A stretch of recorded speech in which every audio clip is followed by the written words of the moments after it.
Bonsoir à tous, enchantée de vous connaître tous, très contente de vous voir. Alors aujourd'hui on va aborder le couple, les secrets d'un couple uni pour la vie.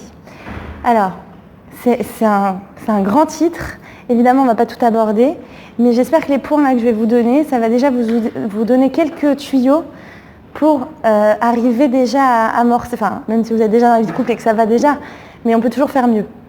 Donc déjà, que ce que je vous donne, on va parler des secrets, on ne peut pas parler de tous. C'est-à-dire que quand j'ai préparé le cours, j'ai dit mais il y a tellement de choses à dire que je ne sais pas comment j'ai pu dire ça en un cours. Mais déjà ce que je veux dire, c'est qu'il ne faut pas prendre ça pour monnaie comptant. Ok, si je fais ça, il y a beaucoup de choses à savoir sur le couple, évidemment. En fait, c'est simple. Déjà, sur l'individu, on a énormément de choses à savoir. Une personne. Maintenant, non, on est deux personnes. Ça veut dire qu'on va vouloir, si on a un couple, faire notre vie ensemble. Donc, deux personnes, c'est multiplier, entre guillemets, non pas entre guillemets, multiplier les atouts de l'un et les atouts de l'autre, mais aussi les défauts de l'un et les défauts de l'autre. Et il va falloir s'adapter. Alors, c'est vrai que faire une famille, c'est-à-dire construire une famille, on a l'impression que c'est naturel. Je vais me marier, ça va rouler, ça a l'air d'être la chose la plus normale qui soit. C'est-à-dire que pour apprendre un métier, on y va, on l'apprend, on étudie, on sait très bien que si on veut travailler dans un certain domaine, on va faire des études. Mais pour faire vivre son couple, faire grandir ses enfants, on a l'impression que c'est naturel. Alors que c'est la chose, je dirais, la moins naturelle qui soit. Même d'apprendre à vivre avec soi-même, c'est pas forcément facile.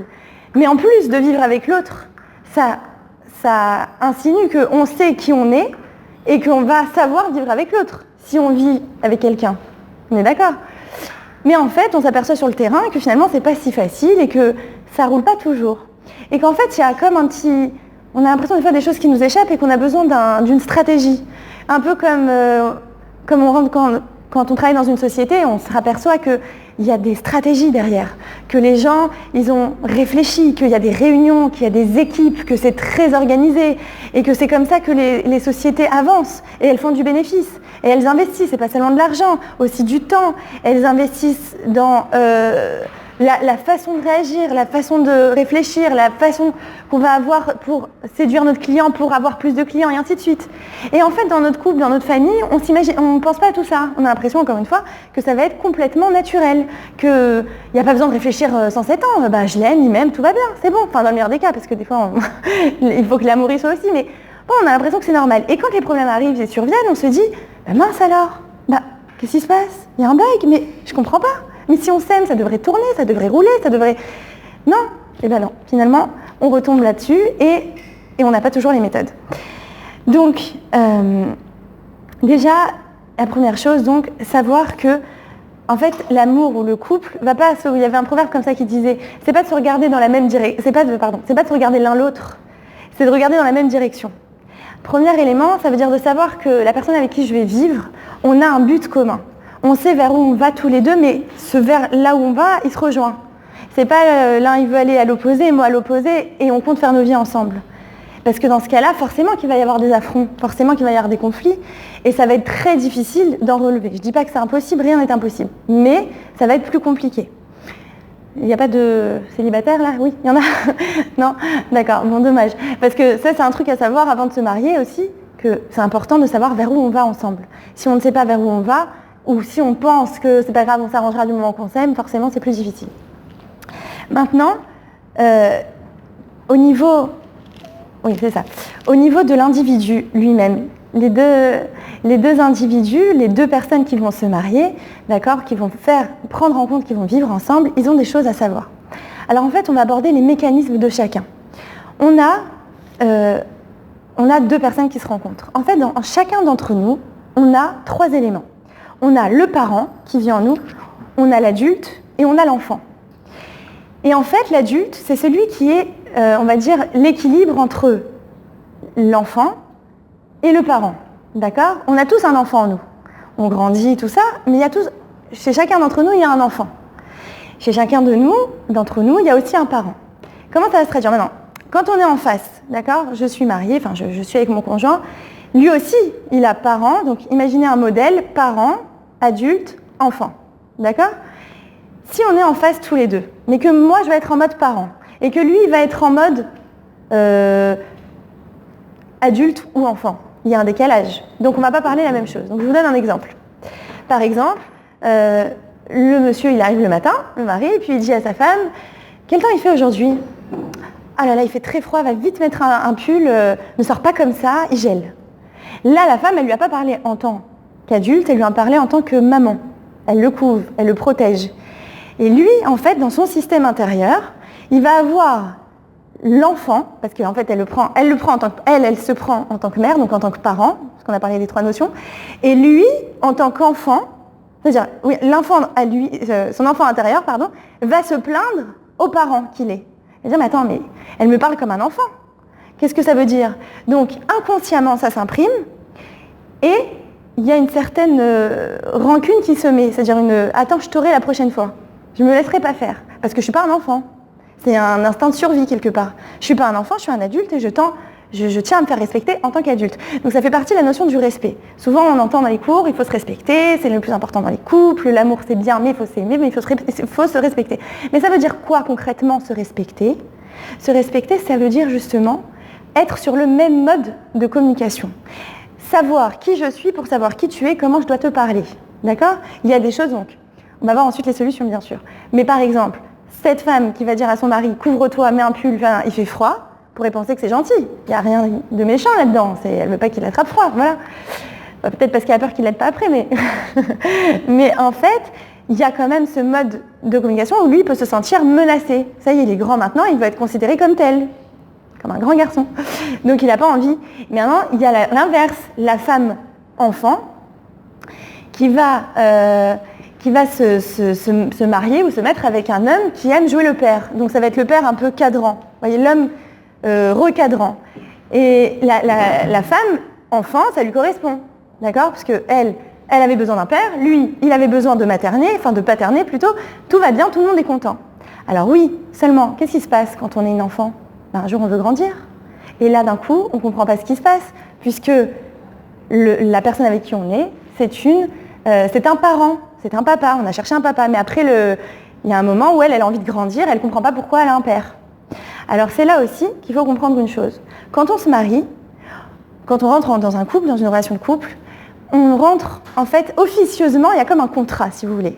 Hormis le contrat de mariage qu'on contracte sous la roupa, il y a ce contrat entre nous, officieux, dans chaque relation, en vérité. Je vous parle du couple, là, ce soir. Mais ça peut être même dans une relation amicale, c'est vraiment même dans une relation fraternelle. On sent. Alors, qu'est-ce qui se passe ? Il y a un contrat. Qu'est-ce que ça signifie ? Par exemple, dans l'histoire je vous avais dit, la femme enfant avec le père. Le mari qui joue le rôle du père. Ils sont tous les deux contents. Tout va bien, d'accord ? Ils l'ont cherché. Ça veut dire, elle cherchait un père. Lui, il cherchait une enfant. Donc, tout le monde est en adéquation. D'accord ? Très bien. Et à un moment donné, très souvent, on arrive à un certain stade de notre vie. Donc, souvent, on dit la crise des 7 ans, mais en réalité, ça peut arriver 10 ans, 12 ans, 15 ans, même 5 ans après, que ça craque. Il y a quelque chose qui ne va plus. On n'arrive pas à savoir pourquoi, mais ça marchait très bien avant, maintenant ça ne marche plus, mais je me sens étouffée. Pourquoi je me sens étouffée ? Avant, je me sentais bien. Qu'est-ce qu'il y a ? Et ce qui, au début, m'attirait chez lui, me repousse aujourd'hui, ou chez elle, me repousse aujourd'hui. Que se passe-t-il ? En fait, c'est parce qu'évidemment, en tant qu'être humain, on évolue. On ne reste jamais au même stade. On avance toujours, on est dans une dynamique. Donc on avance. Et à un moment donné, effectivement, il faut changer le contrat officieux. C'est-à-dire que, toujours pour reprendre le même exemple, parce qu'il est assez clair, je pense, la femme qui avait besoin d'être une enfant, à un moment donné, elle a envie de grandir, elle a envie de devenir une femme. Mais l'homme, il était bien en tant que père. Et il n'a pas envie de changer. D'accord ? Donc rupture du contrat. Donc on doit chercher à faire un nouveau contrat. Vous voyez ? Maintenant ça, et ça peut être l'inverse. La femme enfant, elle est bien dans son rôle, elle se sent portée, elle est très contente. Ça peut durer des années. Et le mari, il n'a plus envie, il dit mais ça suffit, ça me fatigue, je prends trop sur moi. Au début c'était mignon, je protégeais, je me sentais un rôle, je me sentais le sauveur et tout ça. Puis maintenant, j'ai envie d'avoir une femme en face de moi, j'en ai marre de paterner. Vous voyez, ça peut être dans les deux sens. Donc en fait, ces systèmes-là, donc qu'est-ce qu'on a vu ? En fait, lui, il a joué le parent, comme on avait dit là dans notre schéma. Lui, il a joué le parent, elle a joué l'enfant. Donc pas le même mode, on est dans un mode croisé. Et dans un mode croisé, ça ne peut marcher qu'à court terme.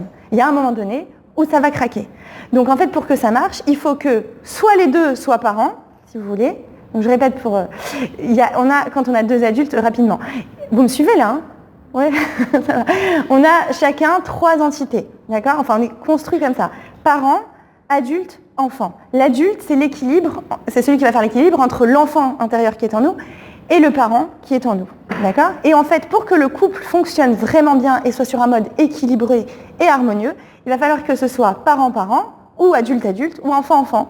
Qu'est-ce que ça donne enfant-enfant, par exemple? Parce qu'on pourrait se dire, mais quoi, enfant-enfant, comment ils vont se construire tous les deux? Mais c'est un couple qui va avoir tendance à dire, bah viens, on s'éclate, viens, on s'amuse, et puis ils sont tous les deux partants, donc il n'y a pas de problème.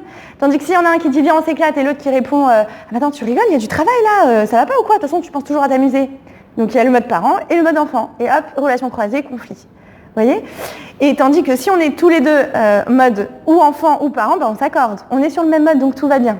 Vous voyez? Donc on a cherché à long terme, en fait, une fois qu'on a compris ça aussi, on va voir comment ça marche, mais une fois qu'on a compris ça, déjà on a l'œil plus averti sur qui je suis moi, en quel mode je fonctionne et en quel mode lui fonctionne. Et si ça ne fonctionne pas en ce moment, ben, je peux comprendre que où il y a eu rupture de contrat ces derniers temps, parce que ou moi j'ai changé ou lui il a changé, ou alors on parle en mode croisé et donc il va falloir se mettre sur le même mode pour que ça fonctionne. Maintenant, oui. Maintenant, oui. Alors aussi, toujours, ce qu'il y a, c'est que... Bonjour, allez-y, rentrez. Comment? Oui, après. Ah ouais. Je crois qu'il va falloir rajouter des chaises.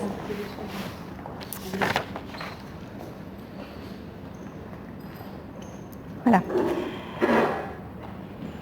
Maintenant, en quoi est l'intérêt d'avoir un mode en fait équilibré? Bon, on l'a compris, parce qu'évidemment, il vaut mieux qu'on soit sur le même mode pour mieux se comprendre. Mais pourquoi le mode croisé est si catastrophique, si vous voulez? Pourquoi, après tout, on ne pourrait pas être comme on a dit tout à l'heure, la femme-enfant, le père cadran et les parents et tout ça? Parce qu'il y a un moment donné, en fait, où ça va blesser l'un ou l'autre. C'est-à-dire qu'on ne peut pas supporter à long terme quelqu'un, parce que le parent, c'est aussi quelqu'un qui fait la morale. Comment on définit le parent? C'est celui qui sait tout, c'est celui qui fait la morale, c'est celui qui a, en quelque part, je ne parle pas bien sûr au niveau du... Enfin si, je parle de ça, mais au niveau du parent-enfant, le vrai parent avec le vrai enfant, d'accord? Évidemment, c'est celui qui va savoir la direction et c'est l'éducateur. Et l'enfant, il va devoir suivre. Mais quand on parle d'un adulte, vous voyez, un adulte, c'est différent. Donc à un moment donné, au départ, il peut bien aimer cette situation parce qu'elle est confortable. Mais au bout d'un moment, ça suffit. Il a envie d'exister. Chaque être humain a besoin de sa liberté de choix, de savoir où il va et de prendre quelque part son autonomie. Donc quand il a un mode en face de lui qui joue le parent, il va se sentir diminué, il va se sentir vexé, il va se sentir humilié, blessé et ainsi de suite. Et donc ça va faire escalade. Ça veut dire que même si sur le coup, il ne réagit pas, quelques temps après, inconsciemment, ça va revenir. Il se venge. Et puis un jour, par exemple, celui qui est en mode enfant, il va lui dire, viens, on va au cinéma, mais tu rigoles, il y a du travail, mais tu te rends compte de tout ce qu'on a à faire, bon, machin. L'autre, il dit, bon, bah ok, t'as raison, d'accord. Mais la fois d'après, quand c'est l'autre qui va vouloir ou sortir ou faire quelque chose, il aura inconsciemment retenu qu'on l'a planté. Et ben moi aussi, je te plante. Je te montre que moi aussi, j'existe par cette façon-là. Même si c'est pas raisonné, on sent parfois une espèce de colère intérieure qui dort, qui sommeille. Et elle se manifeste au moment où on s'y attend pas. D'où l'importance d'être sur le même mode. Maintenant, quand il y a quelque chose comme ça, où on est en mode croisé, on sent qu'il y a quelque chose, voilà, on se sent par exemple ou humilié ou rabaissé et il y a quelque chose qui ne va pas, c'est vrai que on a envie de changer les choses, mais on ne peut pas rester sur ce mode. Mais on ne sait pas comment faire changer l'autre ou changer la relation. Parce qu'en fait, dans un couple, il y a le couple, d'accord, l'homme, merci, l'homme, la femme, et en fait, on est 3, il y a la relation. Ça veut dire que selon comment notre relation va se passer, la qualité de notre relation existera, alors notre couple fonctionnera bien ou mal. Ça veut dire quoi? Ça veut dire que cette relation, imaginons une écharpe, d'accord, d'accord, ils s'attrapent l'un et l'autre et ils communiquent entre eux. À partir du moment où on s'envoie des messages positifs, des messages vitalisants, des messages encourageants, d'accord, alors on est capable de donner à l'autre et c'est une relation qui va fonctionner. Mais il peut y avoir aussi des messages polluants et toxiques qui nous font douter de nous-mêmes, qui nous cassent de l'intérieur et qui met dans notre relation, évidemment, comme quelque chose de très néfaste et qui va forcément arriver à émietter, comme on pourrait dire, à saccager cette relation finalement, à long terme là aussi. Donc là aussi, il faut être éveillé pour l'empêcher. Maintenant, comment on y arrive? Comment on le sait? Des fois, on est imbriqué dans une relation et on ne sait pas comment ressortir de là. Et on a tendance à penser que c'est l'autre qui doit changer. Au lieu de se dire, c'est légitime des fois, on se sent humilié, donc on se dit, moi je m'humilie pas, donc c'est à l'autre d'arrêter de m'humilier. Alors, à cette question-là, ce qu'on peut dire, c'est que dans chaque domaine, en fait, dans un couple qui se construit, il est très important de savoir que nous, on doit définir notre territoire quelque part. Vous allez me dire, j'étais comme les animaux. Bah oui.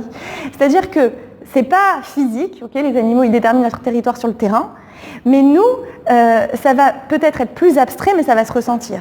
Si on sait très bien sur quel domaine on veut que la personne rentre et sur quel domaine on ne veut pas, ça nous appartient, la personne, elle saura où est la limite, elle saura, on va dire, comment se comporter. Mais sinon, on est dans le doute, on ne sait pas, on laisse rentrer, c'est comme la fusion. Vous voyez, on est en fusion totale. Et puis après, on se dit, mais j'étouffe, là, j'arrive plus à respirer. Il faut faut qu'il me laisse de l'espace. Mais oui, mais c'est pas que lui le responsable. La personne qui n'a pas déterminé son espace, d'accord, elle s'est pas aussi laissée respirer parce qu'elle n'était pas consciente de ses besoins à elle. Donc lui ne pouvait pas en avoir conscience. On est d'accord? Ça veut dire qu'en fait, on doit nous-mêmes, quand on rentre dans une relation, être conscient de ses propres besoins. Si on n'est pas conscient nous-mêmes de ses propres besoins, on ne pourra pas les transmettre à l'autre, et l'autre ne pourra pas interagir de la bonne façon avec nous. Donc, il pourra ou nous porter, ou nous, nous étouffer, et ainsi de suite, et après on s'en plaindra, mais ce ne sera pas lui le responsable, encore une fois. C'est à nous de savoir dire stop, ça c'est gentiment, justement on va parler des outils de communication. Mais c'est-à-dire que là encore, si on dit oui à tout et si on est toujours dans l'acceptation, enfin c'est très bien d'être dans l'acceptation, mais si je ne fais pas pour toi, alors je ne me sens pas à ta hauteur, ou je ne sens pas que tu vas exister, ou je ne sens pas que je suis quelqu'un digne d'amour, donc je fais tout pour te plaire, ben là on se perd. Et du coup, quand on se perd, la relation se perd aussi. Parce que finalement, je m'écrase pour te laisser exister. Et ça ne peut pas fonctionner. On est d'accord. Donc en fait, pour que le couple soit uni, pour que le couple s'épanouisse, pour que le couple apprenne à vivre ensemble de façon harmonieuse, équilibrée et saine, il va falloir que chacun des deux délimite quelque part son territoire, sache qui il est et soit conscient de ses besoins. D'accord ? Ses besoins, qu'est-ce que ça veut dire, ces besoins ? Ça veut dire définir, en quelque sorte, les besoins font partie de ce qu'on est. D'accord ? De ce dont j'ai besoin pour être heureux, pour être épanoui. Donc on a tous besoin déjà, sans parler du cas par cas, en tant qu'humain, on a tous besoin d'être écoutés. On a tous besoin d'être reconnus. D'accord ? On a tous besoin de se sentir aimé. Ça, c'est les bases, d'accord, qu'on pose quand on arrive dans une relation. Or, parfois, il arrive qu'on oublie quelque part notre existence au profit de l'autre existence. On veut tellement faire plaisir à l'autre, et on se dit qu'en lui faisant plaisir, on se fait plaisir. Non. On existe aussi. Et on a le droit, justement en se faisant plaisir, on sera épanoui, donc on pourra être actif et saine dans la relation. Vous voyez ? Si nous, on ne sait pas se donner à nous-mêmes, d'accord, on sait que donner à l'autre, alors c'est un peu le symbole du sacrifice, si vous voulez, et puis après on arrive à en reprocher à l'autre. Mais l'autre, il n'a rien demandé. Il t'a pas dit, mais donne-moi. Enfin, peut-être qu'il a suggéré inconsciemment, ou peut-être qu'il a pris l'habitude, parce qu'on lui a laissé prendre l'habitude. Vous voyez ? Donc encore une fois, un des secrets les plus forts, je dirais, c'est de tout simplement savoir, c'est pas si simple en fait, mais savoir qui on est et savoir ce dont on a besoin pour que l'autre sache où se positionner par rapport à nous. Si nous, on ne sait pas se positionner par rapport à nous, l'autre, il ne saura pas non plus, et donc il y aura des équilibres. Rapport croisé, comme on a dit tout à l'heure, et donc, forcément, ça ne peut plus être une relation pleine d'amour, si vous voulez. Donc c'est pour ça qu'on dit souvent, mais l'amour c'est bien, d'accord, non, il faut s'aimer, mais ça ne suffit pas. Effectivement, ça ne suffit pas. En réalité, on reste avec quelqu'un, pas forcément parce qu'on l'aime à la folie, comme les films veulent nous le dire, pas du tout. On reste beaucoup parce que la qualité de la relation est bonne. Ou alors, elle nous convient. Qu'est-ce que ça veut dire, elle nous convient ? Ça veut dire, dans mon enfance, j'ai vécu une certaine chose. J'ai vécu un certain système de relation. Pas forcément ça, mais c'est ce que je connais. Donc, inconsciemment, quand je vais moi grandir et quand moi je vais devenir adulte, je vais rechercher ce même système de relation pour me sentir comme dans mon enfance. Et une autre chose, je vais réclamer dédommagement de mon enfance. C'est parce qu'on a tous en fait des blessures quand on est enfant. Après plus ou moins grandes, évidemment.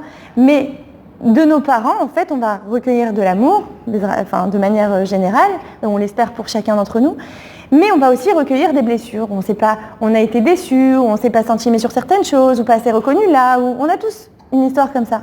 Et quand on se marie, en fait, on attend très souvent d'ailleurs, on dit « Ah, mais qu'est-ce qui ressemble à ton père? C'est pas possible. Ah, mais toi, c'est ta mère, hein, t'as choisi ta mère, vraiment. Mais pourquoi ça? Pourquoi? Parfois, on choisit l'opposé. Mais très souvent, pourquoi on choisit la même personne? Enfin, le même profil, on s'est compris. Pourquoi? Parce qu'en fait, inconsciemment, d'abord, on cherche le même système de relation. On est rassuré quand on est avec quelqu'un qui nous représente un être de notre famille. Et deuxièmement, on réclame dédommagement. Ce qui s'est mal passé avec ma mère ou avec mon père, je vais maintenant le réparer avec mon conjoint ou ma conjointe. Maintenant, c'est très dur parce que l'autre, évidemment, il n'a pas forcément conscience de tout ça. De toute façon, tout ça, ça se passe dans l'inconscient, mais donc il va avoir en face de lui quelqu'un, mais lui aussi, il a son paquet, évidemment. Hein. C'est à double... Voilà, non, on s'en sort pas, mais... non, on est là pour s'en sortir, justement. Mais c'est-à-dire que chacun va avoir des attentes démesurées parce qu'en réalité, s'il a eu certaines blessures avec sa mère qu'il n'a pas résolues, il va vouloir maintenant les résoudre. Vous voyez? Donc, et peut-être qu'elle pareil. Donc en fait, on peut rentrer très facilement dans un conflit ou dans un « Ah mais tu m'aimes pas parce que si tu m'aimais, tu aurais réagi comme ça. » Et en fait, on est toujours en train de réclamer de l'amour en fait. On est toujours dans une attente démesurée. Et en fait, il faut savoir entendre ce que ça signifie pour nous dans notre passé. Quand je m'adresse finalement à mon conjoint ou ma conjointe, je ne m'adresse pas forcément à lui. Je peux m'adresser aussi à mon parent et c'est mon enfant intérieur qui est en train de s'exprimer sur... Vous voyez ce que je veux dire? Je suis en train de recréer le système émotionnel dans lequel j'ai vécu dans mon enfance. Donc là aussi, en prendre conscience, ça va nous aider à mieux communiquer. Puisque si j'en ai pas conscience, qu'est-ce qui va se passer? Je vais arriver dans mon couple et je vais réclamer sans arrêt. Et je vais être dans l'accusation avec mon conjoint. Et quand je suis dans l'accusation, est-ce que vous pensez que ça marche? Ben non. Parce que là, on rentre dans une guerre. Mais alors, la guerre ouverte, et puis il y a plusieurs niveaux. Il peut y avoir la guerre froide, la guerre chaude trop chaude, la guerre du feu, d'accord? Il y en a aussi, on me dit, mais c'est pas possible, on est tout le temps en train de se disputer, mais je peux pas sans lui. Comment ça se fait? Là, finalement, pourquoi? Parce que la dispute, il se retrouve. C'est dans la dispute qu'il apprend à se relimiter, à redéfinir son territoire, et il cherche à se délimiter. Mais il ne sait pas encore comment, on ne lui a pas appris depuis l'enfance, comme je vous ai dit au début, on n'a jamais appris à l'école comment vivre avec nous et avec les autres, donc ça se retrouve dans le couple. On ne sait pas comment se parler, donc on va attaquer l'autre tout le temps. Mais en fait, on attaque aussi parce qu'on a mal. On ne se sent pas écouté, on ne se sent pas compris, et en fait, même si la personne maintenant, elle fait des efforts, à l'époque, on ne s'est pas senti écouté et compris. Donc c'est les blessures du passé qui remontent. Je vous ai embrouillé là. Ça va? D'accord. Donc en fait, il faut comprendre, nous, où on a eu mal quand on était enfant. Qu'est-ce qu'on réclame? Qu'est-ce qui nous manque quelque part? Où sont nos failles? Pour avoir déjà une communication beaucoup plus équilibrée avec notre conjoint. Et quand je vous dis, bon, le conjoint, en fait, pourquoi on parle beaucoup du couple? Parce que c'est dans cette relation que on va normalement faire notre vie, qu'on va se construire, qu'on va chercher à construire, qu'on va chercher à se réaliser, qu'on le veuille ou non. Dans la relation amicale, dans la relation fraternelle, on peut retrouver certaines choses, comme je l'ai dit, une réclamation, un dédommagement, quelque chose comme ça, oui. Mais on sait que ça ne va pas être avec cette personne que je vais faire ma vie. Donc on est beaucoup moins dans l'attente quand même, bien que ça peut arriver.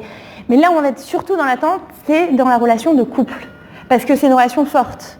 Vous voyez? C'est une relation constructive, si vous voulez. Et comme, en fait, c'est très logique, tout ce qui doit être construit sur un terrain solide. Maintenant, si notre terrain, il n'est pas solide inconsciemment dans le sens où j'ai vécu quelque chose de douloureux dans mon enfance, j'ai pas eu de dédommagement, j'ai pas été consolée, ben maintenant je vais vouloir être consolée avant de reconstruire. Je ne peux pas construire sur du détruit si vous voulez. D'accord? Donc c'est pour ça que je vais chercher à chaque fois à réattaquer en fait, jusqu'à avoir ce dédommagement. Et le problème effectivement c'est que parfois on s'y prend mal, parce qu'on a trop mal. Alors on va commencer à l'accuser parce qu'il ne nous donne pas assez ce qu'on veut, parce qu'il ne comprend pas nos besoins, parce que, vous voyez, et on va être toujours dans l'attaque, et on va s'étonner que ça fait effet boule de neige, et pourquoi il ne comprend pas, mais s'il m'aimait, il me comprendrait. Pas du tout. On peut s'aimer et ne pas se comprendre. C'est là toute la difficulté, parce qu'on a l'impression qu'à partir du moment où on est aimé, exactement comme avec nos parents d'ailleurs, nous en tant qu'enfants, bah pour nous, les parents, ils doivent répondre à tous nos besoins parce que c'est nos parents, quoi. Mais non. Même les parents ne peuvent pas tout savoir et ne savent pas forcément comment se comporter. Et bien, c'est pareil, notre conjoint peut nous aimer, mais il ne sait pas comment nous prendre. Alors, je vous dis pas pour prendre une femme, quoi. C'est-à-dire, c'est encore... Non, vous allez me dire, voilà, la femme, effectivement, elle est plus compliquée dans le sens où elle est très émotionnelle, d'accord? Tout est là. L'homme, c'est très rationnel. Ah bah, tu as besoin d'affection, bah dis-le-moi, je t'en donne. Mais la femme, elle se dit, mais non, si j'ai besoin d'affection, j'ai besoin que tu le ressentes, j'ai besoin que tu me fasses du cinéma, comme ça je sens que ça vient de toi. Si je te le dis, ça perd tout son charme. Mais les hommes, en fait, c'est comme, vous imaginez, c'est la ligne. Ça veut dire, il faut faire un truc, hop, je vais au point. Ça veut dire, le point il est là, on va droit au but, tout droit. Et la femme, elle fait des ronds, des ronds, des ronds, des ronds, jusqu'à qu'elle oublie où était le but. Ah oui, c'était là, hop, on repart au centre. Vous voyez? Donc c'est une grosse différence. Mais en fait, c'est pas pour rien. Ça se complète. C'est parce que l'homme, il doit apprendre un peu à faire des ronds, et la femme, elle doit apprendre un peu à aller tout droit. Et ensemble, on y arrivera. Donc, c'est un complément. Des fois, on se dit, mais la vie de couple, elle est tellement compliquée, mais comment on peut y arriver? En fait, la vie de couple, c'est la chose qui va nous permettre de grandir. C'est la seule relation qui peut nous aider, justement, à mieux nous comprendre, à mieux nous connaître, et donc à mieux évoluer. Si on sait s'en servir pour mieux évoluer. Parce que parfois, on reste enfermé dans une sorte de prison. C'est-à-dire que, comme on a parlé de l'enfance, on a souffert dans notre enfance, on va continuer à alimenter cette souffrance au travers de notre relation de couple, au travers de notre mari, ou notre femme. Et même si on n'aime pas cette souffrance d'un certain côté, d'un autre côté, on se sent bien parce que ça nous rappelle quelque chose. Et on se conforte dans cette souffrance. Donc, là, quand on est dans cette situation, il y a très souvent la peur du conflit, par exemple. J'entends beaucoup en consultation des femmes ou des hommes qui sont dans une situation très délicate avec leur conjoint et ils ne parlent pas, ils ne disent rien, ils se braquent, ils se ferment. Pourquoi? En réalité, au fond, quand on cherche, quand on creuse, c'est la peur du conflit. Parce que le conflit, ça génère évidemment, quand il y a des enfants, tout ça, ça peut générer aussi une séparation. Et ça fait en vérité pas forcément. En réalité, plus on recule le conflit, plus, quand il y aura le conflit, ça va être explosif. Et là, oui, ça pourra mener à quelque chose de beaucoup plus catégorique. Tandis que si on gère les choses au fur et à mesure, et que dès que quelque chose nous dérange, on arrive à le dire, alors là, on limite les dégâts. Mais pourquoi on a cette peur du conflit? Pourquoi on n'arrive pas à le dire? Parce que justement, on a cette peur aussi de tout gâcher. Ah ben non, mais là, tout va bien. Et pas seulement. C'est aussi qu'on n'a pas tellement conscience, comme je disais tout à l'heure, de nos besoins. Ça veut dire que nos besoins intérieurs, on les connaît pas vraiment, en fait. Et on est en train de se dire, comme ça, on est en train de se dire, attendez, j'ai perdu le fil, excusez-moi. Voilà, merci.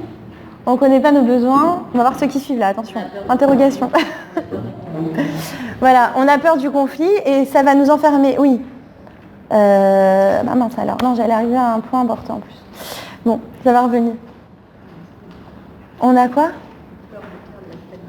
Voilà, on a peur de perdre la stabilité, mais en réalité, ah oui, voilà, la conscience du besoin, merci. La conscience du besoin, elle va faire que justement, cette conscience-là, elle va se dire, non mais attends, si je me tais là maintenant, de toute façon, je ne vais pas pouvoir me taire 107 ans.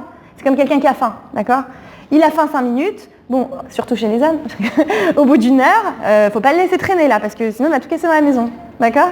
Donc, qu'est-ce que ça veut dire? Ça veut dire que il sait très bien, lui, il se connaît, d'accord? Il sait qu'il a faim, il faut lui donner à manger maintenant. Il ne va pas attendre une heure par peur du conflit, parce qu'il sait que son besoin, il va parler. Oui? Donc ça, c'est quelqu'un qui a conscience de son besoin. Mais quelqu'un qui n'a pas conscience de son besoin, qu'est-ce qu'il fait? Il met en veilleuse, il étouffe, jusqu'à 15 jours, il explose. Celui qui a conscience, il dit, de toute façon, j'ai besoin de le dire maintenant. Parce que si je ne l'exprime pas maintenant, ça va péter beaucoup plus fort après. Donc je le dis. Vous voyez ce que je veux dire?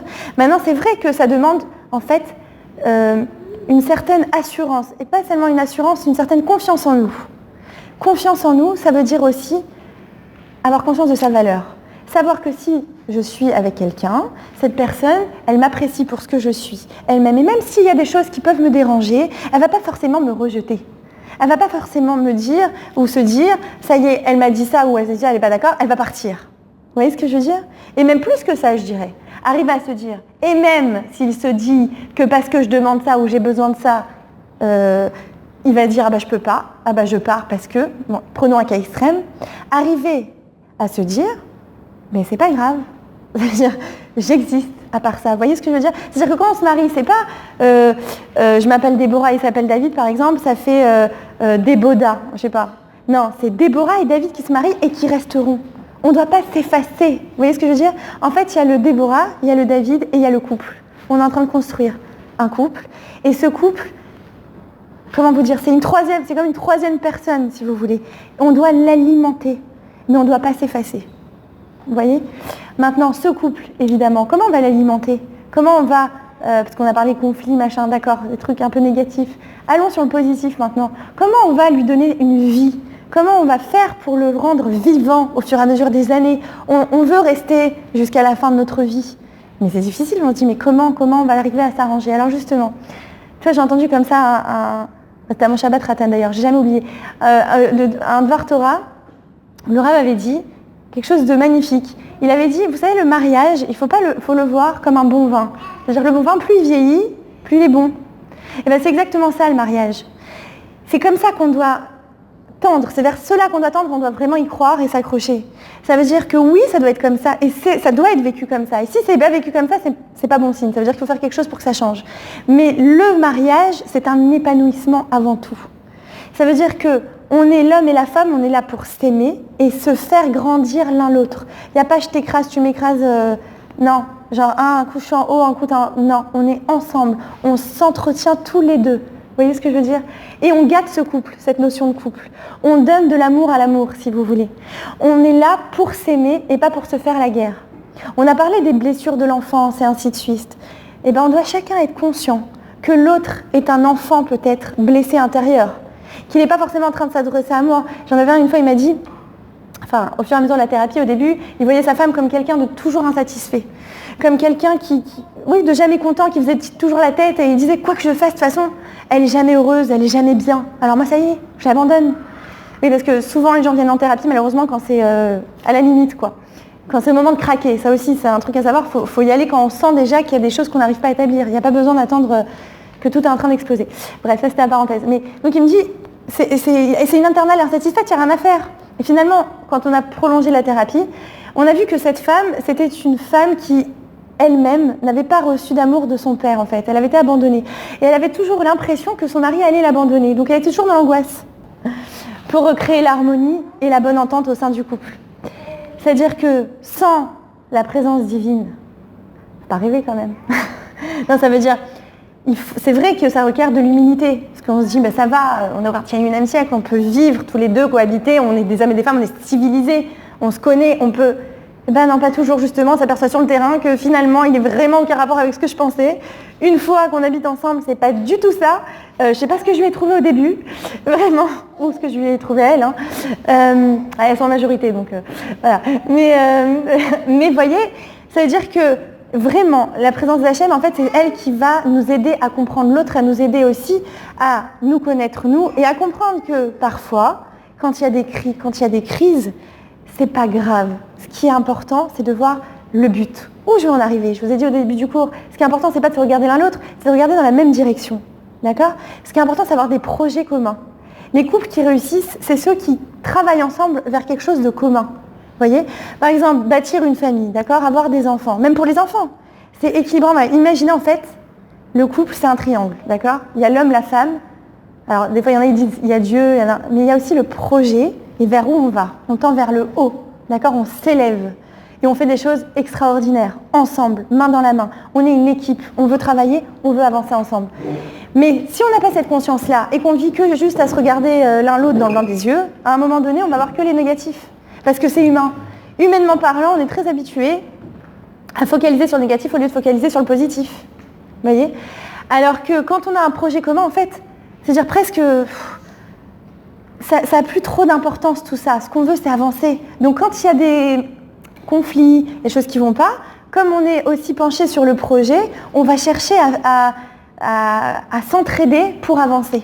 Parce qu'il y a quelque chose qui nous lie, quelque chose de plus grand, quelque chose de, je dirais, ouais, de divin. C'est plus grand que nous, ça nous dépasse. Et on veut y aller ensemble. Donc on va gommer un petit peu chacun nos traits de caractère qui dérangent pour avancer vers le haut. voyez? Tandis que quand on est basé que sur nous, ou que le matériel, ça devient lassant, parce que l'humain, dans son être, dans son essence, a besoin de construire. D'accord? C'est pour ça qu'il évolue tout le temps, il est sans cesse en évolution. Pour se sentir bien, on a besoin, nous-mêmes en tant qu'individus, sans parler du couple, on a besoin de sentir qu'on change et qu'on a un projet et qu'il avance. On a besoin d'être dans une réalisation. D'accord? Donc le couple, c'est pareil. On a besoin de sentir qu'on réalise quelque chose ensemble. On a besoin de regarder les années en arrière et dire « Waouh, tout ce qu'on a fait, waouh, c'est bien ». Et ça donne des forces pour ensuite continuer, même s'il y a des problèmes à un moment donné de la vie. C'est pas grave, on a un passé commun. Et on sait où on va. Vous voyez, il y a une direction. Donc on continue. Mais quand il n'y a pas, à un moment donné, ça nous lâche. Vous voyez ce que je veux dire? Ça s'écroule de soi, quoi, de nous-mêmes. Vous voyez ce que je veux dire? Donc c'est important d'avoir un projet commun, un but commun. Ça aussi, c'est un des secrets qui unit un couple pour la vie. De trouver quelque chose qui nous unit. Alors évidemment que quand on est dans la Torah, c'est plus simple, puisque nous avons quelque part le mode d'emploi et on a un projet, forcément. On est censé chercher toujours à faire le bien, à améliorer le monde, à donner, à faire évoluer. Donc c'est plus facile ensuite de trouver tous les deux un objectif commun pour faire grandir, ne serait-ce que les bijoux qu'on va sortir de ce mariage, donc nos enfants. Si on a le but commun de les faire grandir, donc ensuite, même si on a des heurts, des choses qui ne vont pas, on va dire non, on va tout faire, mais on va s'arranger. Il y a nos enfants, on leur doit bien ça. Vous voyez? Donc, c'est une mentalité en fait. C'est une mentalité à acquérir. Mais il faut la connaître.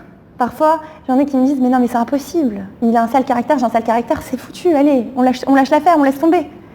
Mais si on ne connaît pas le projet commun, justement, si on ne sait pas que non, il y a possibilité d'avancer, mais surtout que quand on le veut, on le peut, dans le sens que c'est comme une société.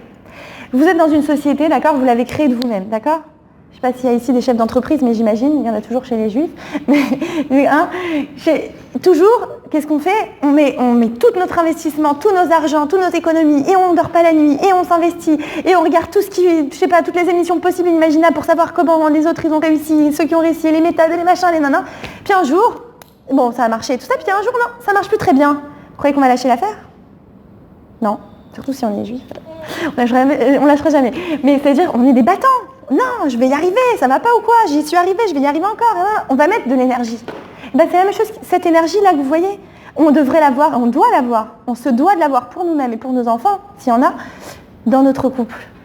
On doit savoir que notre couple, en fait, c'est ce qui va permettre de créer une cellule familiale. Et en fait, cette cellule familiale, plus une cellule, chacun de nos cellules, en fait, va créer un peuple. Ça, c'est un projet divin, si vous voulez. Ça a quelque chose, c'est une autre dimension. Ça, c'est grand. Et ça nous donne envie d'avancer. On n'est pas que nous dans notre bulle. Vous savez, cette génération, c'est chacun pour soi et Dieu pour tous. Mais en fait, pourquoi il y a tellement de névroses? Pourquoi il y a tellement de petits de partout? Non, pour ça, parce que l'humain n'est pas fait pour habiter seul. Il a besoin de se sentir, de donner, de s'entraider. On a été créé à l'image de Dieu. Dieu, c'est la bonté. C'est celui qui a créé le monde, alors qu'il n'était pas obligé. C'est celui qui a donné, c'est un donneur. Et nous, on est créé à son image. Donc nous aussi, on est des donneurs. Mais on l'oublie. Parce que cette société, elle nous étouffe. Elle veut nous faire croire que ce qui est important, c'est d'abord notre plaisir personnel, c'est d'abord notre petite vie, c'est d'abord le matériel, c'est d'abord... Alors, c'est important, bien sûr, mais c'est pas ça qui va nous épanouir. Ce qui va nous épanouir, c'est de sentir qu'on est utile, qu'on sert à quelque chose, qu'on est... quelque part, qu'on améliore le monde. C'est là qu'on se sent bien, qu'on se sent énergique, qu'on se sent positif. Et c'est exactement ce qui doit se passer dans notre vie de couple. D'accord? Avoir des échanges positifs, être dans la construction, toujours. Et aussi, bien sûr, avoir de l'estime l'un pour l'autre, toujours. Rester dans... ça veut dire quoi? Ça veut dire que chacun d'entre nous, chacun des membres du couple doit savoir que ce qu'il fait, il le fait d'abord pour lui. D'accord? Mais c'est-à-dire, comment vous dire? Il est toujours en train de chercher à s'améliorer, lui-même, nous-mêmes, en tant qu'individu. Je suis un homme, je suis une femme, je cherche toujours à avancer, à aller plus loin. Toujours, comme je vous ai dit, dans ce projet commun, oui, mais à avancer. Et en fait, ça va donner un résultat positif parce que je vais toujours être quelqu'un de bien, de mieux en mieux, je vais vers le mieux. Donc, je vais toujours être dans la séduction avec mon conjoint ou ma conjointe. Tandis que si je me laisse aller, j'abandonne, oh, la vie elle est trop dure, oh, j'abandonne. J'abandonne. Est-ce que c'est séduisant ça? Non. Donc la personne d'à côté, à un moment donné, ça commence à être lourd. Vous voyez ? Donc c'est important de toujours aussi, nous-mêmes, pour nous-mêmes d'abord, avant que ce soit pour l'autre, pour nous-mêmes, apprendre à s'aimer et à se respecter soi-même. Exactement comme j'ai dit plus tôt, dans délimiter le territoire, c'est pareil, ça veut dire que ça se rejoint. Quand j'apprends à me respecter, quand j'apprends à savoir quels sont mes besoins, vers où je vais, vers quoi je tends, je me respecte, je m'estime, je m'aime. Donc l'autre ne peut qu'être conscient de ma valeur et m'estimer et m'aimer. Vous me suivez ? Voilà, donc ça c'est les bases. Maintenant, comment on fait sur le terrain pour le traduire, d'accord ? Pour que ce soit plus concret. Déjà, il faut savoir que quand on est dans quelque chose qui nous dérange, d'accord ? En fait, on est dans une éternelle construction. Quand on est dans un mariage sain, on doit chercher à toujours être dans une éternelle construction. Mais comment on fait ? D'abord, évidemment, on doit communiquer, dialoguer. Nous, les êtres humains, on se distingue des animaux par la parole, d'accord ? Donc, si on se distingue par la parole, on va savoir que dans notre relation de couple, ce qui va primer, c'est la parole. C'est ce qui va élever notre relation de couple à un autre niveau, à une autre dimension. Mais il faut savoir l'utiliser, la parole, puisqu'évidemment, on le sait tous, la parole est une arme, constructive ou destructrice. À nous de savoir comment l'utiliser. Donc déjà, premier outil, quand vous parlez de quelque chose qui vous dérange intérieurement, vous devez savoir que ce n'est pas en l'accusant, le conjoint ou la conjointe, que vous obtiendrez gain de cause. Puisqu'à partir du moment où je me sens attaquée, qu'est-ce que je fais ? Je me replie, donc je me braque, première solution, ou j'attaque. Je suis en mode survie, donc j'attaque tout de suite. Donc même si l'autre il a raison, mais j'ai pas envie de l'écouter. J'ai qu'une envie, c'est de lui tirer dessus moi aussi. Mais on n'est pas mariés pour se faire la guerre, par définition. Donc comment on fait ? On doit justement, quand on parle, il y a quelque chose qui nous dérange, ça peut arriver, c'est normal, on doit parler au mode « je ». J'ai mal, je me sens. Quand tu me parles comme ça, je me sens menacée, je me sens blessée, je me sens humiliée. Vous voyez, ça change tout. Parce que là, on donne la possibilité à l'autre de donner son avis. Il a la liberté de s'exprimer. Il n'est pas en mode attaque. Il n'est pas en mode repli sur soi. Il est en mode écoute. D'accord ? Maintenant, il y a ce qu'on appelle en fait l'écoute active et l'empathie. Ça veut dire quoi ? C'est-à-dire que quand je m'adresse à l'autre, je lui parle en je.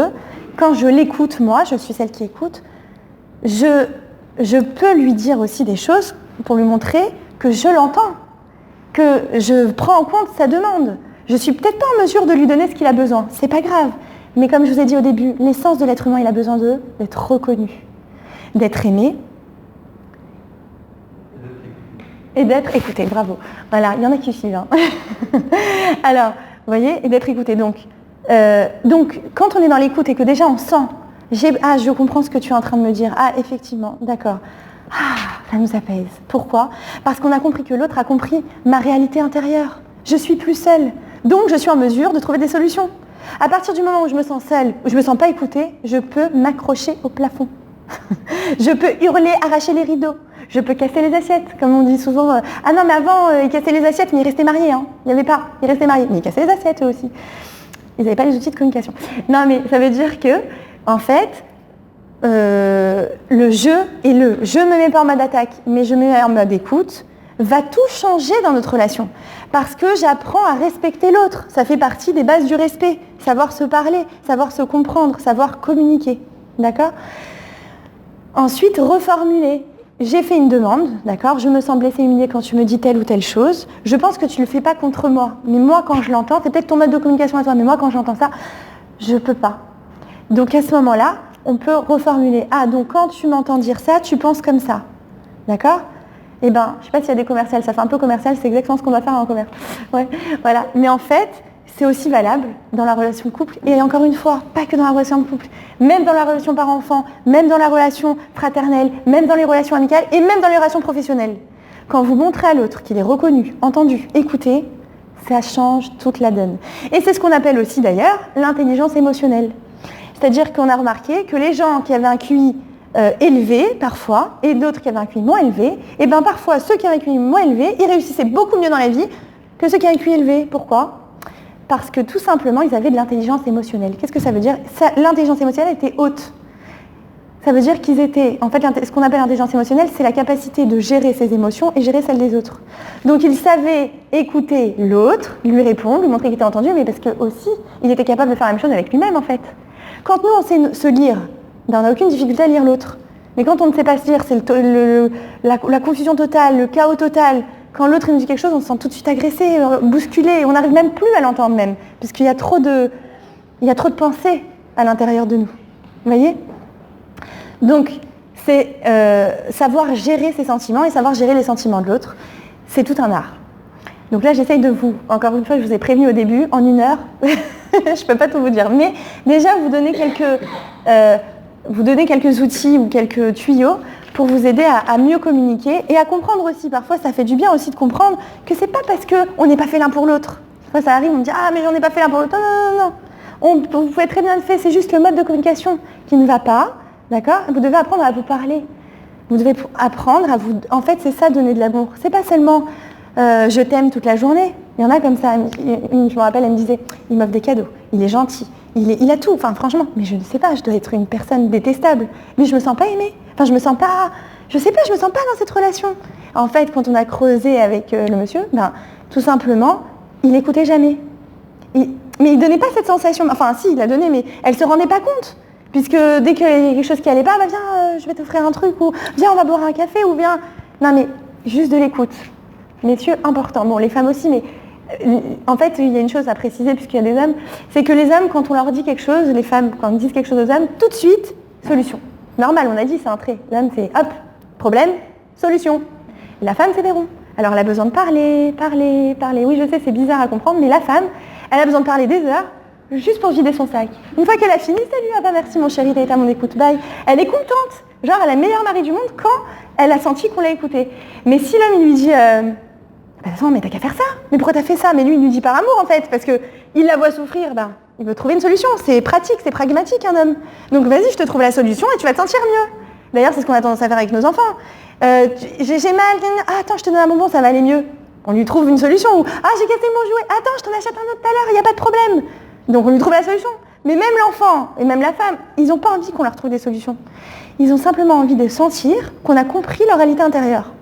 Vous voyez ? Qu'on les suit, quoi. Qu'on comprend leur douleur, tout simplement. Vous voyez ? Donc l'homme, qu'est-ce qu'il a à faire ? Il ne doit pas dire, bon, fais ci, fais ça, ah là là, pourquoi t'as fait ça ? Non, tu devrais faire comme ci, voilà, je vais t'aider à faire... Non. Enfin, je vais t'aider, il peut le dire, mais plus tard. D'abord, il lui dit, oh oui, ça a l'air compliqué. Tout simplement, ça a l'air tout simple comme ça. Il n'y a même pas de mots à avoir, c'est facile.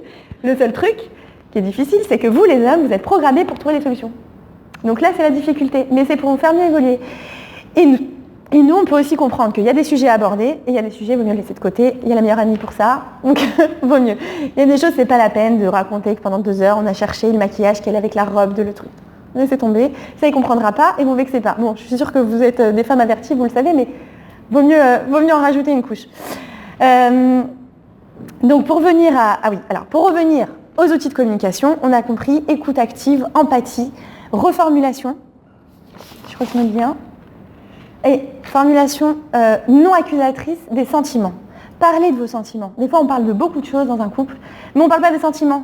Or c'est de ça qu'on a besoin aussi.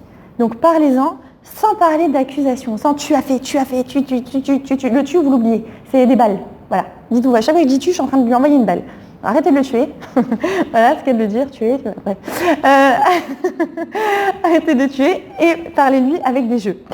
Et ensuite, je vais quand même vous dire les choses à bannir de la relation de couple et dans la communication. Les 4 éléments à bannir, c'est la critique. Donc déjà, de critiquer. Alors, encore une fois, chez les hommes, c'est très constructeur. Quand on se critique, c'est pour mieux avancer. Et chez la femme, quand elle est critiquée, elle ne se sent pas aimée. Et la femme, si elle ne se sent pas aimée, vous avez tout perdu. Alors là, ni repas chaud, ni rien du tout. Donc, vaut mieux pas les critiquer. Vous êtes toujours dans le positif. Maintenant, c'est vrai qu'il y a des choses à faire évoluer. Mais alors, ça c'est aussi la Torah qui nous donne. Elle nous dit, d'abord en robe. Ça veut dire, dis toujours le côté positif. Et ensuite, tu peux glisser un petit truc à dire. Mais d'abord en robe. D'abord, dis quelque chose genre... j'adore comment tu fais ça. Ah là là, c'est exceptionnel. Mais peut-être que pour ça, on devrait trouver une solution. Vous voyez ? Et alors, on parle en solution. Vous voyez, j'ai pas dit... Ah non, mais ça, par contre, c'est une catastrophe. Hein. Oui, parce que ça, c'est les hommes aussi. Ils sont très pragmatiques. Donc, quand ça va pas, ça va pas. Il n'y a pas de ça ira. La femme, en général, Elle est plus, bon, bah ça va pas, c'est pas grave, on va trouver une solution, ça va aller, on va faire, on va chercher. L'homme, c'est quand ça va pas, c'est l'instant T, ça s'arrête. Il n'y a pas de T plus 1, il y a T. Donc, à ce moment-là, en fait, il va falloir arrêter les critiques, parce que les critiques, c'est destructeur dans la relation. Arrêter de se contredire. Arrêter dès que la femme va dire, ou l'homme, hein, il va dire un mot, ah, mais non, mais pas du tout, mais qu'est-ce que tu racontes, mais moi j'ai entendu ça, ta. Laissez-la parler, laissez-le parler, ça lui fait plaisir. Des fois, on est là juste pour partager, on n'est pas là pour dire, ah, c'est moi qui ai raison, c'est pas moi qui ai raison. Mais ça aussi, vous savez, ça fait partie du jeu psychologique. Ça veut dire que quand l'un, il a raison, on veut lui montrer que nous, on est intelligent. Enfin, on veut se faire aimer parce qu'on le trouve intelligent, en vérité, tout simplement. On trouve l'autre intelligent, donc on veut lui montrer que si lui, il a raison, bah moi aussi, j'ai raison. Du genre, je suis à ton niveau. Il y a une phrase comme ça dans la Torah, ou je sais pas, c'est un proverbe israélien, je sais plus, qui dit Al tiye tzodek, tiye chacham. N'aie pas toujours raison, juste sois intelligent. Pour en revenir à l'intelligence émotionnelle d'ailleurs, ça fait partie ça aussi. Ça veut dire, ça va, laisse, juste du moment qu'on partage un bon moment. Qu'est-ce qu'on s'en fiche, qui a raison, qui n'a pas raison. Même s'il est en train de te raconter que la Terre est plate, qu'est-ce que tu t'en fous? Laisse-le, ça lui fait plaisir. Après, tu pourrais dire, ah bon, tu penses? Le meilleur d'ailleurs, c'est de poser des questions. Ah, t'es vraiment sûr qu'elle est plate, la Terre? Ah bon, il m'a semblé entendre qu'elle était ronde. Bon, bah écoute, si tu veux. Vous voyez, et peut-être que là, elle va se poser des questions. Ah, peut-être, en fait, t'as raison, on devrait se renseigner ensemble. Enfin, vous voyez, je vous prends évidemment des exemples basiques, on ne parle pas de la Terre tous les jours, mais vous m'avez suivi. Ça veut dire, on ne rentre pas dans un mécanisme conflit. Et encore une fois, comme on a dit au début, si vous rentrez, vous avez tendance, vous êtes reconnu quand j'ai dit que parfois on rentre dans le conflit, d'accord? Et bien regardez dans votre enfance si vous-même vous n'avez pas été élevé au conflit. Et si quelque part, ça ne vous rassure pas de rentrer dans le conflit. Ça vous fait exister, ça vous fait vivre, c'est ce que vous avez vécu dans votre enfance. Donc là, il y a quelque chose à corriger parce que ce n'est pas constructeur. Et surtout, ça ne va pas être bon pour vos enfants et donc pour votre famille. Donc la critique à bannir, on a dit. Le mépris. Évidemment, quand quelqu'un nous dit quelque chose qu'on n'aime pas, qu'est-ce qu'on fait? On méprise. Et puis ça peut être sans parole, hein, les yeux en l'air, n'importe quoi. Vas-y, cause toujours. Hein, voilà, ça c'est le mépris. D'accord? Donc le mépris, ça détruit l'autre. Ça détruit l'autre. Comme j'ai dit tout à l'heure dans la relation, c'est-à-dire on a l'homme, la femme, la relation. Et je vous ai dit, il y a des messages polluants et toxiques. Ça fait partie des messages polluants et toxiques. Ça met dans l'autre un doute. Ça crée un manque de confiance en lui. Et donc, évidemment, barrage à l'accomplissement de soi, barrage à l'épanouissement. Mais en fait, il faut comprendre une chose. Quand on fait ça dans la relation de couple, on se tire une balle dans le pied. Parce que si on fait du mal à l'autre, on se fait du mal à soi. Puisque on est censé faire un. D'ailleurs, ça veut dire quoi faire un? Un, ça veut dire, selon mon explication psycho, mais un, ça veut dire savoir sentir l'autre, le sentir et savoir ce que je vais dire ou ce que je ne vais pas dire qui peut lui causer du tort. Si je le dis et que ça lui cause du tort, ça va m'en causer aussi. Il va faire la tête, il va pas être content, ça va faire un conflit, d'accord? Un, ça veut dire on crée une entité, on crée un couple entier, on sait se comprendre, on sait communiquer, mais on sait ne pas se faire mal. On sait être apaisant l'un pour l'autre. On sait tourner les choses de façon à être un soutien pour l'autre. Vous voyez? Ensuite, l'attitude défensive, comme j'ai dit, donc tout de suite, on va être en action survie, on se tire des balles, voilà, tu m'as dit tu nanana, je vais te montrer que toi aussi t'es pas à la hauteur, et chacun, il va se tirer des balles. Donc ça c'est comment on va dire, le comportement à bannir aussi, et la fuite. Alors la fuite, pour une femme, je crois qu'il y a rien de pire, quoi que pour un homme aussi. Ça veut dire on veut aborder un sujet, ça nous travaille, et l'autre il fuit, sans arrêt. Attends, j'ai un truc à faire, on en reparle tout à l'heure, attends, machin. C'est terrible parce qu'en fait, on se sent seul. Comme on a dit que l'humain a besoin de se sentir écouté, compris, entendu, reconnu, là il se sent rien de ça, rien, même pas un petit truc de rien. Donc là il se sent mais plus que seul. Donc forcément qu'il ne peut pas avoir après il est lui aussi sur le qui-vive, il est aussi nerveux, et on peut pas se rencontrer et on ne peut pas construire donc. D'accord? Donc ça c'est les éléments à bannir de notre relation. Et je vous dis une dernière chose, s'éloigner de la tentation. Ça, c'est une règle. Pourquoi? Parce que comme je vous ai dit, on a un projet commun, d'accord? On veut construire ensemble. On regarde dans la même direction. On est prêt à se battre pour. On veut faire machin. Bon, bien sûr, il y a des embûches devant nous, mais comme on a un but commun, on voit moins les embûches quand on voit devant nous. D'accord, très bien. Mais si on a de la tentation sans arrêt, à un moment donné, on flanche. Et c'est normal, on est des humains. On est comme ça, on a été construits comme ça. C'est comme quand on est au régime, d'accord? Et que toute la journée, on met un gâteau au chocolat sous le nez. À un moment donné, on craque. D'accord? Donc ce qu'il faut mettre, c'est des haricots verts de partout. Voilà. Comme ça, on est sûr qu'on mangera des haricots verts et qu'on ne va pas craquer. Vous voyez? Voilà. Donc s'éloigner de la tentation, c'est mais ça veut dire c'est-à-dire on peut avoir de la bonne volonté, on peut avoir de la bonne énergie, on peut construire notre vie de couple et savoir où on va. Mais si on a la tentation sans arrêt sous le nez, c'est pas bon. C'est pas bon. C'est-à-dire ça peut tout gâcher, le positif peut être gâché par la tentation. Bien sûr que pour aussi, à part s'éloigner de la tentation, évidemment, il va falloir alimenter notre couple, se sentir bien dans le couple, être toujours dans la séduction, enfin toujours. C'est-à-dire alterner séduction et construction. Parce qu'en réalité, le couple, c'est là où on va affronter notre véritable réalité. La séduction, des fois, on recherche la séduction pour se sentir complet, parce qu'en réalité, on ne se sent pas nous-mêmes, dans notre être, assez valorisé. D'accord? Donc, on va chercher ailleurs pour se rassurer quelque part. Mais c'est un piège, parce que le ailleurs, qu'est-ce qu'il veut dire? Il veut dire quelques temps de séduction, puis ensuite, il y a pareil. Il y a un moment donné, il faut affronter la vraie réalité. Je suis en face des défauts, il est en face de mes défauts. Donc ça colle pas aussi, enfin ça va pas coller à un moment donné aussi. Donc quoi qu'il arrive, quand on arrive dans une relation, on est là pour construire. On va essayer de construire quand on veut quelque chose de durable, hein, on s'entend bien. D'accord? Donc puisqu'on veut quelque chose de durable, on se concentre, on focalise notre vision sur notre construction et on éloigne tout ce qui peut être parasitaire. Vous me suivez? Voilà. Voilà, je crois qu'on a fait le tour des secrets d'un couple, des secrets du couple pour être unis. Vous avez des questions? Non? Voilà. Ah, quand même. Pourquoi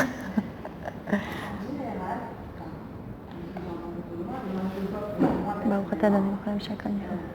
De manière générale, j'anticipe certaines situations. Mon mari, pas du tout. Donc, il va dire oui aux enfants pour quelque chose de valeur, quoi. Mais moi, je vois très bien la conséquence plus tard. Ça, c'est... Alors, dramatique. Alors ouais, c'est une bonne question. En fait, déjà, une chose. La femme, elle a cette intuition. La femme, elle a cette intuition que... Je le rebranche. La femme, elle a cette intuition. C'est-à-dire que, d'ailleurs, c'est pour ça que, on dit, la femme, elle sait entendre les besoins de chacun. Elle a cette sensibilité. Pourquoi elle est très émotionnelle? À un moment donné, je vous ai dit, la femme c'est très émotionnelle, et l'homme ça se passe au niveau de la logique, du ratio. Parce que la femme, elle a besoin de sentir ses enfants, elle a besoin de sentir les sentiments de chacun pour savoir y répondre. D'accord? Quelque part, c'est le bras droit d'Hachem. Pourquoi? Parce qu'elle est dans la maison et elle est là pour construire tous ces petits êtres, évidemment son mari. Ok.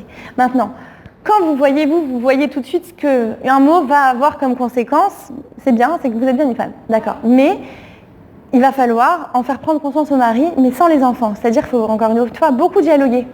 Sans qu'ils soient là, sans que les enfants soient dans vos pattes, le soir, prendre des temps pour dialoguer sur l'éducation qu'on veut donner à nos enfants. D'accord? Et là, à ce moment-là, lui dire, regarde, quand tu vas lui dire il faut qu'on se consulte. On doit accorder nos violons. Et d'ailleurs, pour les enfants, c'est très important de sentir qu'on est solide, qu'il n'y a pas de brèche, parce que eux, tout de suite, ils vont se mettre dans la niche. Et ils vont l'ouvrir, jusqu'à que... Donc, il faut tout de suite la fermer.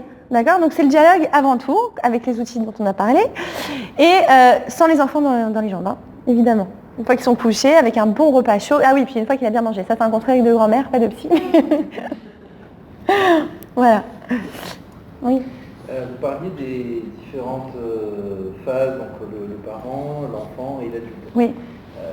Correspondant à différents moments de la vie. Est-ce que ça peut aussi alterner à différents moments de tout à la fait. Journée ou oui, tout à fait. Par rapport au contexte qu'on a pu avoir dans sa journée de travail, tout à fait. Dans ses moments avec les enfants ou avec l'école, ou avec exactement. le contexte environnant. Et oui, alors tout à fait. Et en fait, on joue avec ça.